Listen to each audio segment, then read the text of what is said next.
Hello friends, आज के इस वीडियो में मैं आपके लिए वर्ड पावर का एक और सेशन लेकर आया हूं, जिसमें हम कुछ नए साइनोनिम्स सीखेंगे जो सभी तरह के कॉम्पिटिटिव एग्जाम्स के लिए बेहद इंपॉर्टेंट हैं। तो आइए शुरू करते हैं आज का ये वीडियो सेशन एक नए वर्ड से। अगर आपने वर्ड पावर का पिछला वीडियो नहीं देखा है तो उसे भी आप देख लेंगे, जिसमें हमने आपको 1 से 25 नंबर तक का साइनोनिम्स बताया है। ये सभी प्रीवियस ईयर में पूछे गए साइनोनिम्स हैं जो बेहद इंपॉर्टेंट है हर एग्जाम के लिए। तो आइए शुरू करते हैं बिना अधिक बात किए आज का ये पहला वर्ड। हमारे स्क्रीन पर पहला वर्ड है गार्निश। तो मैं आपको बताना चाहूंगा इस शब्द का मतलब क्या है। गार्निश शब्द का मतलब होता है सजाना या फिर सुशोभित करना, जिसे आप एडॉर्न भी बोल सकते हैं। इस अडॉर्न वर्ड का भी मतलब सजाना ही होता है। इस गार्निश शब्द का मतलब भी सजाना ही होता है। और तो और डेकोरेट शब्द का मतलब भी सजाना ही होता है। यही नहीं, इम्बेलिश शब्द का मतलब भी किसी चीज को सजाना ही होता है।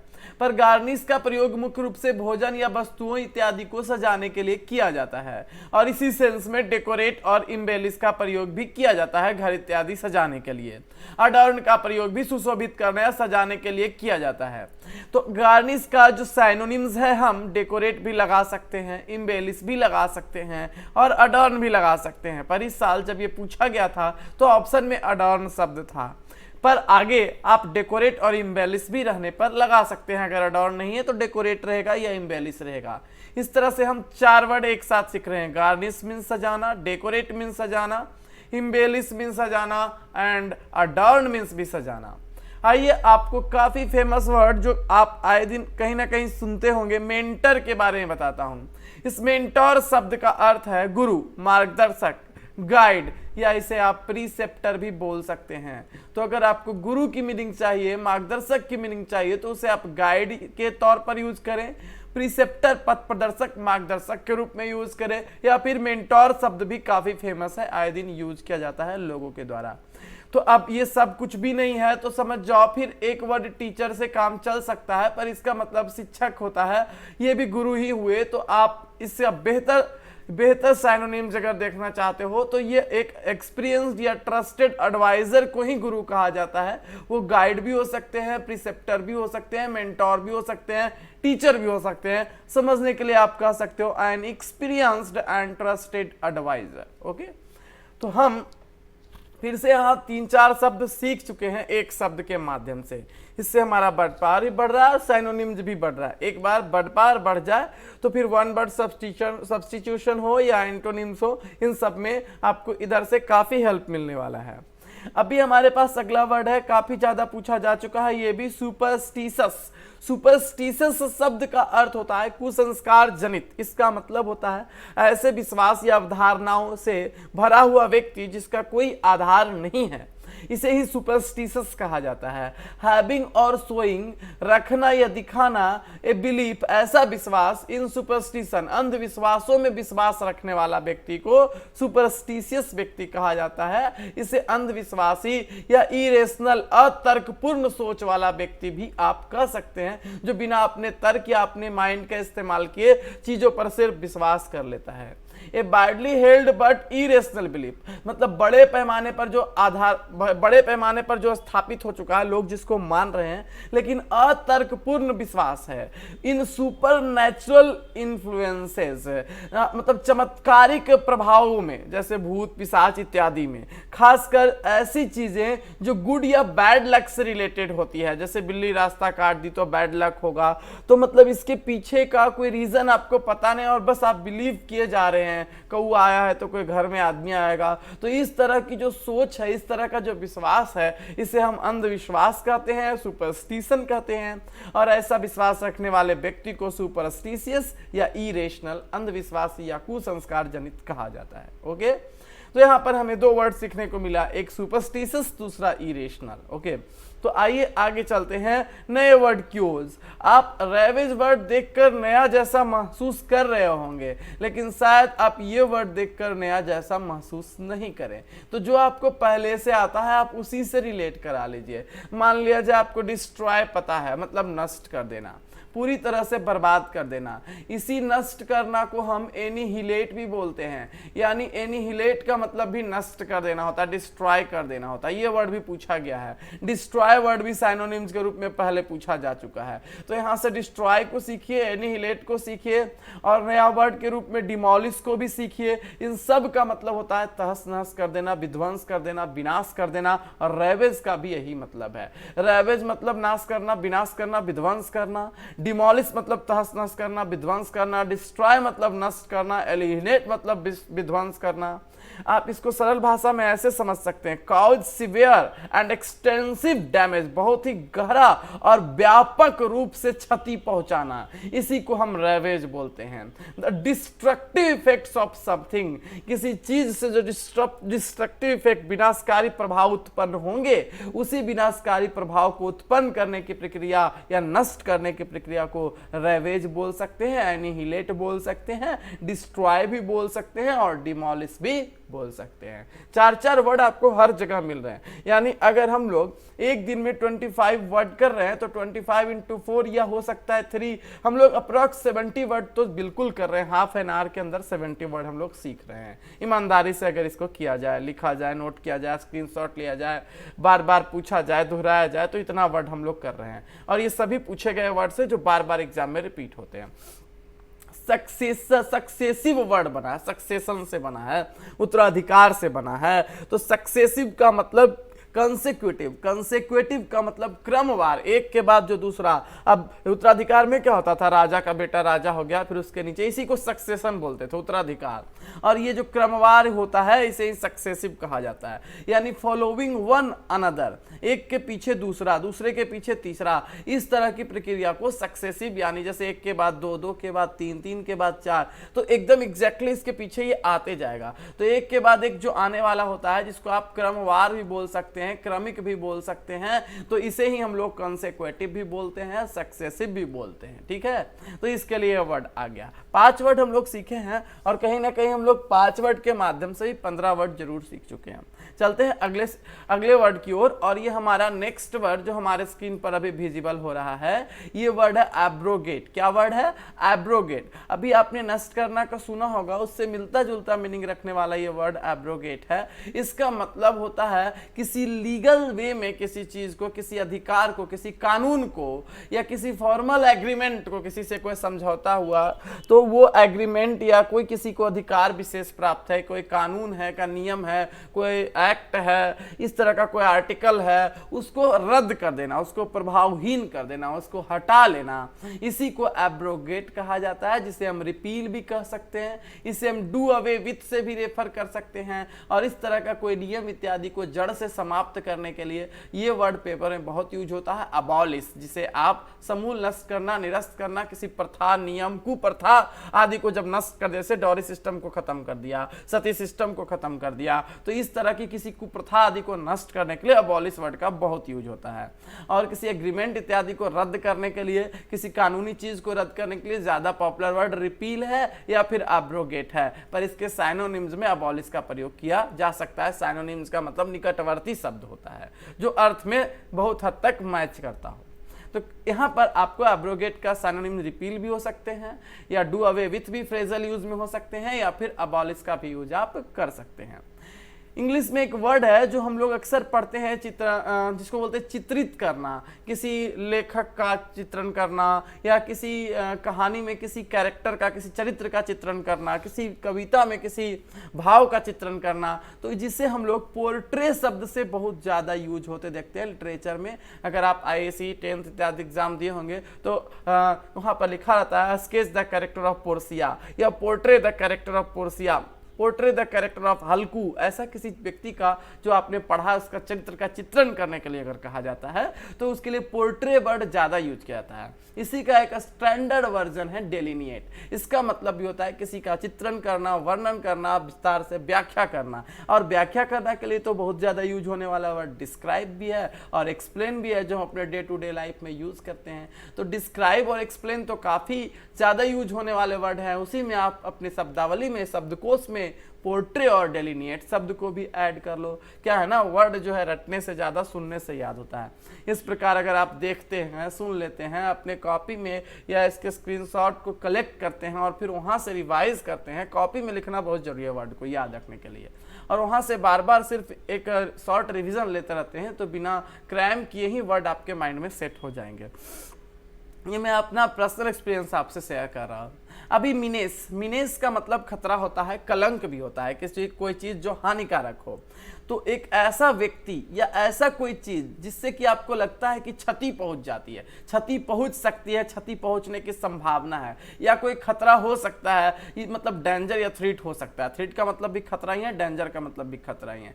तो जिस किसी वस्तु या व्यक्ति से हानि पहुंचने की संभावना है, खतरा होने की संभावना है, मैंने बोला ना थ्रेट का मतलब भी खतरा और डेंजर का मतलब भी खतरा, तो उसे आप मिनेस बोल सकते हैं। तो मिनेस भी एक टाइप ऑफ डेंजर ही हुआ, इसका सायोनिम थ्रेट भी हो गया, इसका सायोनिम डेंजर भी हो गया। इस तरह से यहां भी हम 3 वर्ड सीख गए। ऑकल्ट का मतलब रहस्यमयी होता है, ठीक है, कुछ ऐसा जिसको समझना मुश्किल हो, जिसको आप कई कारणों से इसको चमत्कारिक भी बोला जा सकता है। तो चमत्कारिक होने के कारण आप इसे सुपर नेचुरल भी बोल सकते हैं, रहस्यमयी होने के कारण आप इसे मिस्टिकल भी बोल सकते हैं। और ऑकल्ट का मतलब भी होता है रहस्यमयी एवं चमत्कारिक दोनों गुण वाला, इसलिए इसमें मैजिकल पावर और प्रैक्टिसेस की चर्चा की गई है कि जिसमें इतना ज्यादा रहस्य और चमत्कार की भावना हो कि मैजिकल पावर इंक्लूड हो जाए, या उस तरह की कोई जादू तंत्र मंत्र टोना इत्यादि का प्रैक्टिस का बात हो रहा हो, इस तरह की कोई घटना की बात हो रही हो जो रहस्यमयी है, जो अपने आप में समझना जो पराविज्ञान है। तो पराविज्ञान को ही सुपरनैचुरल साइंस भी कहते हैं, जो विज्ञान से अलग हट के कोई घटना हो रही है। तो उस तरह की रहस्यमयी चीजों को रहस्यमयी के लिए शब्द ऑकल्ट है, और उस ऑकल्ट का साइनोनिम मिस्टिकल भी है, और उसी ऑकल्ट का साइनोनिम सुपरनैचुरल भी है, जिसमें कि मैजिकल पावर्स या प्रैक्टिसेस या इस तरह की कोई घटना इंक्लूड होती है, जादुई घटनाएं, रहस्यमयी घटनाएं, तो उसे हम ऑकल्ट या सुपरनैचुरल कह सकते हैं, या मिस्टिकल भी कह सकते हैं। यहाँ भी 3 वर्ड हमें सीखने को मिला है। आइए अब 35 नंबर के वर्ड को देखते हैं। विंडिकेट का मतलब होता है किसी प्रकार का, अगर आपके मन में कोई सस्पिशन है, कोई शंका है, या किसी प्रकार का किसी पर कोई आरोप लगा हुआ है, तो उसको क्लियर करना, उसको स्पष्ट करना, उसको जस्टिफाई करना, साबित करना, प्रमाणित करना। तो इस चीज को प्रमाणित करना को आप विंडिकेट भी बोल सकते हो, जस्टिफाई भी बोल सकते हो, और क्लियर सस्पिशन भी बोल सकते हो। तो इस तरह से इसका ऐसे यहाँ पर आपका क्लियर सस्पिशन को क्लियर करने के लिए ज्यादा अच्छा वर्ड है जस्टिफाई करना, किसी चीज को सही गलत का पता लगाना, सही साबित करना। तो साबित करना का मीनिंग विंडिकेट भी हो गया, और साबित करना का मीनिंग जस्टिफाई भी हो गया। तो विंडिकेट के लिए हमारे पास अभी जो वर्ड है वो जस्टिफाई वर्ड है। चलते हैं अगले वर्ड की ओर। नेक्स्ट वर्ड हमारा बेनिवोलेंस है। बेनिवोलेंस शब्द का अर्थ होता है परोपकारिता। परोपकारिता का मतलब दया, दया का मतलब काइंडनेस, काफी इसका घिसा पीटा word kindness. The quality of being well, अच्छे होने की, मीनिंग को हटाते हैं, मीनिंग इसका परोपकारी लिखा हुआ है। The quality of being well यानी कि अच्छे होने की क्वालिटी, किसी व्यक्ति में जो अच्छे होने की क्वालिटी होती है, उस क्वालिटी को हम लोग बेनिवोलेंस या काइंडनेस कह सकते हैं। इसे परोपकारिता का भाव भी कहा जा सकता है, या किसी दूसरों के प्रति, अजनबियों के प्रति, व्यक्तियों के प्रति काइंडनेस का भाव को भी बेनिवोलेंस यानी परोपकारिता कहा जा सकता है। तो इसे काइंडनेस से दर्शाया जाएगा। आते हैं अगले वर्ड की ओर। ये वर्ड काफी ज्यादा घिसा पिटा और काफी ज्यादा पूछा जाने वाला वर्ड है। पैनेसिया 1 वर्ड सब्स्टिट्यूशन में भी पूछा जाता है और साइनोनिम्स में भी पूछा जाता है। ये इसका 1 वर्ड, ये इसका सब्स्टिट्यूशन है, 1 वर्ड सब्स्टिट्यूशन। ए सॉल्यूशन और रेमेडी फॉर ऑल डिफिकल्टीज और डिजीज। ये डायरेक्ट ऐसे पूछेगा तो आंसर पैनेसिया होगा। सभी प्रकार की कठिनाइयों या बीमारियों या रोगों की उपचार, रेमेडी का मतलब क्या होता है? उपचार या समाधान को हम लोग रामबाण या पैनेशिया कहते हैं। सभी रोगों की अचूक दवा या अचूक समाधान को पैनेशिया कहा जाता है। इसे क्यूर ऑल साइनोनिम्स के रूप में हमें जानना है। प्रूडेंट शब्द काफी पॉपुलर हुआ इन दिनों, है ना। प्रूडेंट का मतलब बुद्धिमान होता है। इसको आप साधारण शब्दों में वाइज भी बोल सकते हो, सैगैसियस भी बोल सकते हो। इसका मतलब भी विवेकी या बुद्धिमान होता है। एक्टिंग विथ और शोइंग केयर, ठीक है। तो काफी सावधानी दिखाना और सावधानी के साथ काम करना, and thought for the future, और वो सोच दिखाना जिसमें भविष्य के प्रति आपके अंदर सावधानी का भाव झलकता हो, आप आगे की सोच कर कुछ बोलते हो करते हो, तो इस तरह की बुद्धि को दिखाना ये प्रूडेंट होना शो करता है, विवेकी होना शो करता है, जिसे आप सैगेसियस भी बोल सकते हो, बुद्धिमान भी बोल सकते हो, या वाइज भी बोल सकते हो, या इसके लिए सावधान रहने वाला विवेकी व्यक्ति को कॉशस भी बोला जा सकता है।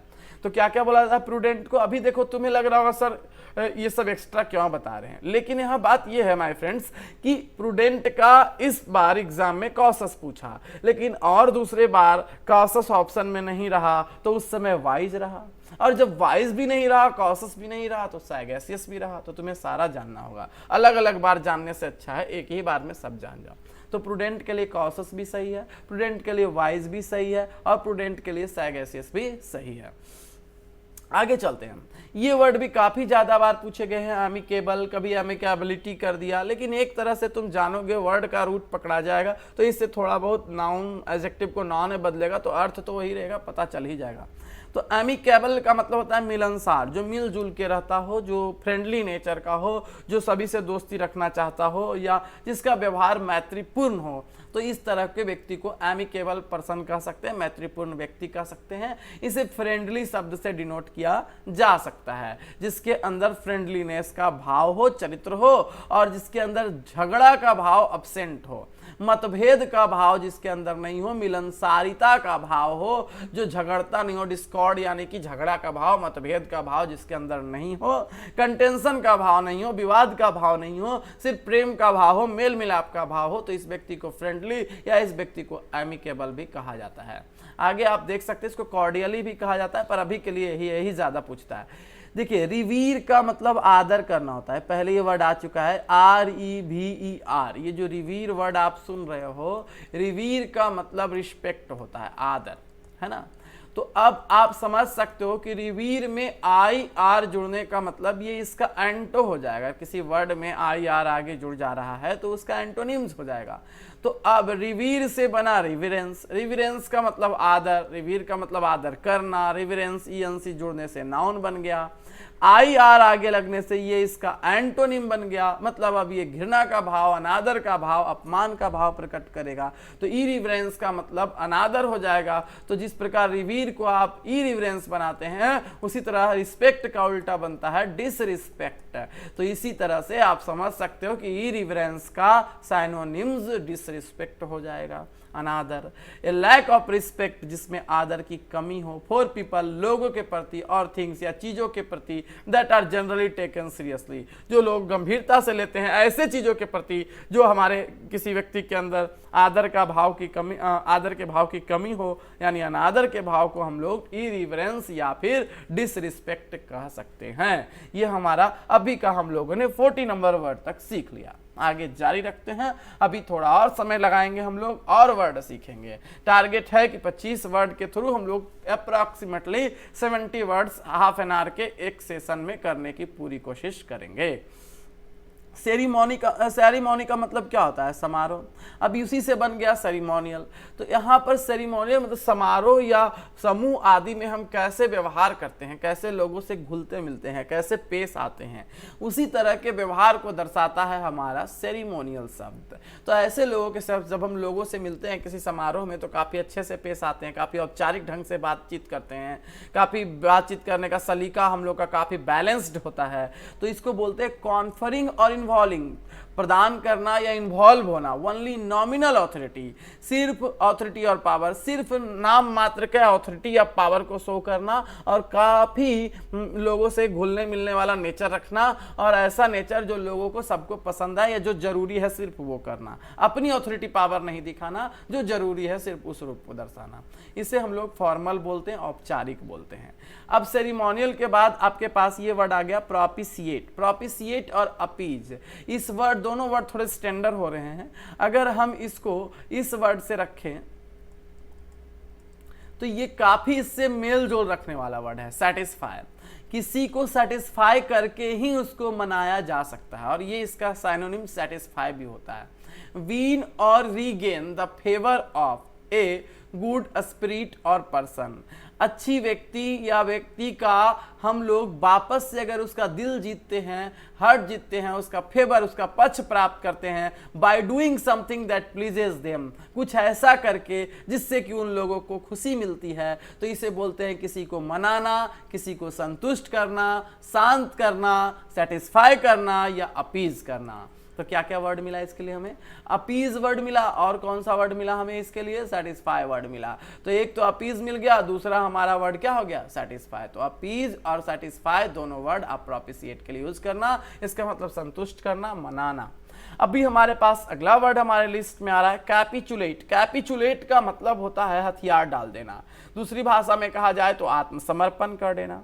इसका मतलब होता है सीस, मतलब रोकना, या टू रेसिस्ट, इसका मतलब भी रोकना, सीस या टू रेसिस्ट एन अपोनेंट, किसी विरोधी को रोक देना, और एन अनवेलकम डिमांड, या कोई ऐसी डिमांड जो आपको पसंद नहीं आ रही है उसको रोक देना या उसके सामने समर्पण कर देना, तो इसको बोलते हैं हथियार डाल देना। आपको पसंद नहीं है फिर भी आपने वहां पर अपना हथियार डाल दिया, समर्पण कर दिया कि जो है ठीक है, तो इसे बोलते हैं कैपिचुलेट कर देना, या इसे बोलते हैं सरेंडर कर देना। यही है आपका कैपिचुलेट और यही है आपका सरेंडर, ठीक है। तो कैपिचुलेट या सरेंडर का मतलब किसी विपरीत परिस्थिति को मान लेना और अपना समर्पण कर देना, हथियार डाल देना, दैट इज कॉल्ड कैपिचुलेट या that is called surrender. Okay.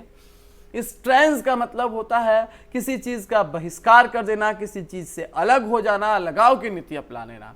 Cause to be no longer on friendly terms with someone, किसी से अब फ्रेंडली नहीं रहना, किसी से मित्रवत व्यवहार नहीं, किसी व्यक्ति के साथ शत्रुता का भाव अपना लेना, किसी व्यक्ति से अलग हो जाना, इसी को बोलते हैं स्ट्रेंज हो जाना या सेपरेट हो जाना, इसी को बोलते हैं बहिष्कार कर देना, अलग हो जाना, जुदा हो जाना, दैट इज कॉल्ड स्ट्रेंज या that is called separate. Okay. Error शब्द से ही, ईरर जिसका मतलब गलती होता है, उसी से एडवर्ब ईरर से बन गया इरनेसली, गलत तरीके से, इन ए रॉन्ग और इनकरेक्ट वे, इनकरेक्ट या रॉन्ग तरीके से, इसको आप रॉन्गली या इनकरेक्टली भी बोल सकते हैं। तो इनकरेक्टली या रॉन्गली के लिए ही इरनेसली शब्द का प्रयोग किया जा रहा है।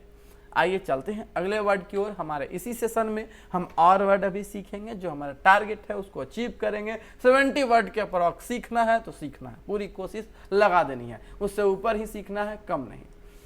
25 इंटू 2 70 तो 50 तो हो ही जाते हैं, इसके अतिरिक्त हर 25 वर्ड के अंदर एक या दो वर्ड एक्स्ट्रा तो मिल ही रहे हैं, तो मेरे ख्याल से 70 प्लस हम लोग अप्रॉक्स हो सकता है 100 के आसपास जा रहे हैं एक ही सेशन में। हाफ एन आवर के अंदर 100 वर्ड ईमानदारी से कोई कर रहा है तो इससे ज़्यादा अलग कुछ करने की जरूरत नहीं है, क्योंकि ऑलरेडी जो वर्ड आपको मिल रहे हैं इन वर्ड्स का एक लेवल है, जहाँ तहाँ से जैसे तैसे लाए गए वर्ड्स नहीं है।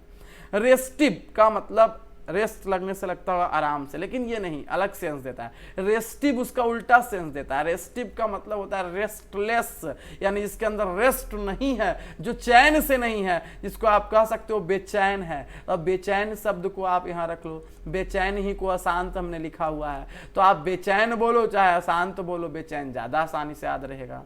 तो जो स्थिर ना रह सके, unable to remain still, still का मतलब भी याद रखो, स्टिल का मतलब अस्थिर। तो जो अस्थिर रहने में असक्षम हो या आज्ञाकारी रहने में असक्षम हो, स्पेशली बिकॉज ऑफ बोर्डम, खासकर क्यों, इसलिए क्योंकि बोर हो रहा हो या डिससेटिस्फाइड हो रहा हो, असंतुष्ट हो रहा हो और दिमाग उसका अशांत हो रहा हो। तो इस तरह के जब कोई व्यक्ति बोर होते हैं या किसी चीज के प्रति उनका पसंद जाहिर नहीं होता है, संतुष्टि जाहिर होती है, तो वहां रुकना नहीं चाहते, टिकना नहीं चाहते, बेचैन हो जाते हैं, तो लगता है कैसे निकले यहाँ से। इस तरह की फीलिंग या इस तरह की पोजीशन को रेस्टिव या इस तरह की पोजीशन को रेस्टलेस भी बोला जा सकता है। जो व्यक्ति यायावर का जीवन व्यतीत करता हो, जो एक जगह स्थायी नहीं रहता हो, कुछ दिन यहाँ रहा फिर तंबू उठा के कहीं और चला दिया, इस तरह के व्यक्ति को बंजारा कहा जाता है। और इस तरह के व्यक्ति को बंजारा कहा जाता है, इस तरह के व्यक्ति को शुद्ध हिंदी में यायावर नाम भी दिया गया है। तो ऐसे बंजारा या यायावर को जो जीवन व्यतीत करते हैं उसको देखते उन्हें वांडरिंग शब्द से भी डिनोट किया जा सकता है, इसलिए नोमैडिक का साइनोनिम वांडरिंग हो गया। कहता है living the life of A nomad, Banjara का जीवन जीने वाला। ए मेंबर, कौन होता है nomad? A member of a community of people who live in different locations, किसी कम्युनिटी का, किसी ऐसी कम्युनिटी, किसी ऐसी संप्रदाय का मेंबर जो कि अलग अलग लोकेशन पर रहते हैं, moving from one place to another, कहीं एक जगह स्थायी नहीं रहते हैं, अलग अलग जगह पर घूमते रहते हैं। और इस तरह की प्रवृत्ति वाला व्यक्ति जो कहीं एक जगह टिक नहीं पाएगा उसको हम लोग नोमैडिक बोलेंगे, जिसमें नोमैड का ये फीचर मालूम पड़ेगा तो उसको नोमैडिक बोला जाएगा। आइए अभी आज अपमान जो आपने रिस्पेक्ट वर्ड पढ़ा था उसका उल्टा जो डिसरिस्पेक्ट आपने सुना, उसी डिसरिस्पेक्ट से मिलता जुलता एक एडजेक्टिव यहां पर आ रहा है और वो एडजेक्टिव है डेरोगेटरी। डेरोगेटरी को बोलते हैं डिसरिस्पेक्टफुल एटीट्यूड, यानी अपमान करने वाला व्यवहार, अपमान करने वाला एटीट्यूड। तो जब कोई व्यक्ति दिखाता है विषम विकट प्रकृति का, क्रिटिकल मतलब विषम या विचित्र, विचित्र तरह का व्यवहार जो कि अपमानजनक एटीट्यूड को दर्शाता हो या विचित्र व्यवहार को दर्शाता हो, जो अपमान को प्रदर्शित करता हो, तो इसे अपमानजनक को हम लोग डेरोगेटरी कहेंगे या इसी डिसरिस्पेक्टफुल भी कहेंगे। और इसी के लिए तीसरा वर्ड हमारे पास डिस्पैरेजिंग भी आ जाएगा। तो यू कैन आइदर से डिस्पैरेजिंग और से डिसरिस्पेक्टफुल और यू कैन से डेरोगेटरी। ये तीनों वर्ड अपमानजनक को ही डिनोट कर जाएंगे। 3 वर्ड फिर सीख गए। प्रीमोनिशन का मतलब पहले से दी गई वार्निंग, पूर्व चेतावनी, पहले से दी गई, फोर मतलब पहले से, आगे से, शुरू से, और यहाँ पर वार्निंग का पूर्व चेतावनी। A strong feeling that something is about to happen, एक स्ट्रॉन्ग भावना जो आपके सामने कोई प्रकट कर रहा है कि एकदम होके रहेगा ऐसा चीज, स्पेशली समथिंग अनप्लीजेंट, खासकर कुछ अनप्लीजेंट, तो ये पहले से दी गई चेतावनी कही जाएगी, फॉर वार्निंग कही जाएगी कि बच के रहो ऐसी घटना हो सकती है। प्रीमोनिशन को फॉर वार्निंग कहेंगे। आज के इस सेशन का आखिरी वर्ड आपके लिए इल्यूड। इल्यूड का मतलब होता है बचकर निकल जाना, भाग जाना। तो आप इसे बच निकलना बोल सकते हो या भाग जाना बोल सकते हो, एस्केप बोल सकते हो, खतरा इत्यादि के सिचुएशन से निकल जाना, किसी तरह से बच निकलना, that is called escape from या अवॉइड एनी डेंजर, एनिमी या परसुअर। परसुअर मतलब पीछा करने वाला, परस्यू का मतलब होता है पीछा करना और परसुअर मतलब पीछा करने वाला। तो किसी पीछा करने वाले व्यक्ति से बच के निकल गए, दुश्मन से निकल गए, डेंजर से बच के निकल गए, खास करके उसको चकमा दे करके धूर्त तरीके से, कनिंग वे में निकले, एकदम चालाकी से निकल गए या पूरा चालाकी से निकल गया, स्किलफुल तरीके से निकल गए, चालाकी या धूर्त तरीके से निकल गए। तो इस तरह से किसी को चकमा देने का मीनिंग जो है, चकमा देकर निकल जाने का मीनिंग जो है वही एस्केप देता है और वही मीनिंग इल्यूड देता है। इसको आप डॉज भी देखेंगे कभी कभी एग्जाम में, इसके लिए ये वर्ड भी आया है, डॉज शब्द भी आया है, तो ये भी आप देखेंगे। तो इस तरह से आज के हमारे इतने मेरा मानना है एक दिन के लिए इतना वर्ड काफी है। हमारे सेशन का ये एंड हुआ, मिलते हैं फिर अगले सेशन में। अगर वीडियो अच्छा लग रहा है इसे शेयर और लाइक जरूर करें और हमारा मनोबल जरूर बढ़ाएं। आज यहीं तक, मिलते हैं इसी तरह के अगले सेशन में। That's all and thank you for being the part of this session.